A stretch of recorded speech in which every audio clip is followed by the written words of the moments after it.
Assalamualaikum warahmatullahi wabarakatuh. Selamat pagi anak-anak ustazah semuanya yang tadi tidak berkesempatan ikut dalam Zoom meeting. Maka kali ini ustazah akan mengulang kembali materi yang ustazah sampaikan di dalam Zoom meeting di pembelajaran tentang tema 2, yaitu selalu berhemat energi, subtema 1. Nah, pembelajaran kita ini terkait dengan materi yang terdapat pada halaman 1 buku tema kita.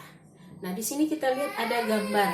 Nah, ada gambar matahari, kemudian ada gambar bapak-bapak lagi senam, ada gambar ibu-ibu lagi jemur kain, dan ada juga adik bayi yang lagi berjemur ya. Nah, di dalam gambar ini kita temukan bahwa ada satu hal yang sangat penting, yaitu mataharinya. Matahari ini merupakan sumber energi terbesar di alam semesta. Mengapa dia disebut sebagai sumber energi terbesar? Karena perannya yang sangat penting bagi kehidupan makhluk hidup, yaitu manusia, hewan, manusia, tumbuhan, dan juga hewan. Nah, kita lihat yang pertama, fungsi dari matahari ini, dia berperan penting dalam proses fotosintesis. Proses fotosintesis itu artinya apa? Artinya adalah proses memasak makanan pada tumbuhan, di mana dalam proses memasak tumbuhan itu terdapat di sana yang dibutuhkan itu karbon dioksida, air, kemudian juga cahaya matahari. Nah, cahaya matahari berperan penting dalam fotosintesis ini.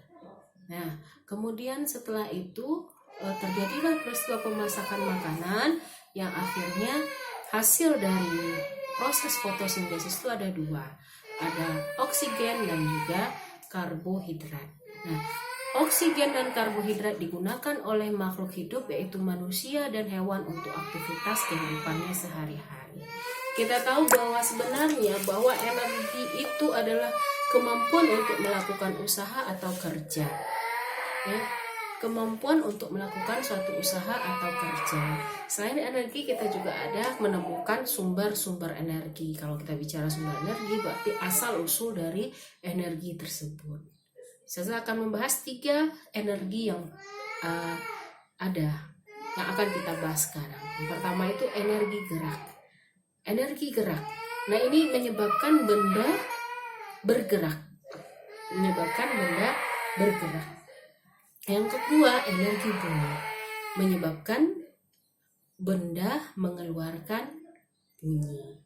Yang ketiga, mengenai energi cahaya. Ya, ada 3, energi gerak, energi bunyi, dan energi cahaya. Nah, kita akan bahas satu persatu. Yang pertama itu mengenai energi gerak.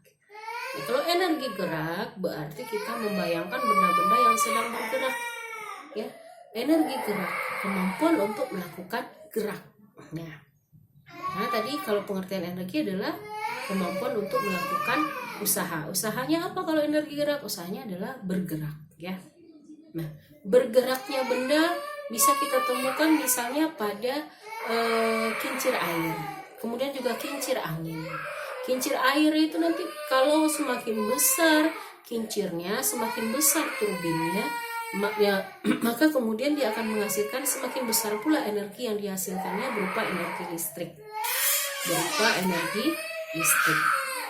Energi listrik ini berasal dari tenaga gerak yang dihasilkan oleh air.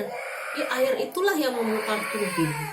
Air yang memutar turbin berputar, semakin kuat gerakan turbin, maka semakin kuat pula energi yang dihasilkannya dan juga menghasilkan energi listrik, dan itu yang dimanfaatkan oleh kita sehari-hari. Ya. Yang kedua, kemudian juga ada angin.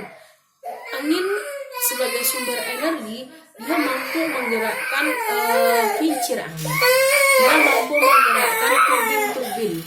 Seperti di negeri Belanda itu kita temukan bahwa ada disebut juga dengan negeri kincir angin. Kenapa disebut kincir angin? Karena di situ kita melihat bahwa kincir itu dimanfaatkan untuk menggerakkan misalnya bisa menghasilkan listrik, kemudian juga bisa geraknya juga bisa dimanfaatkan untuk aktivitas kehidupan sehari-hari. Nah, itu dia. Yang kedua, energi bunyi. Energi bunyi itu berarti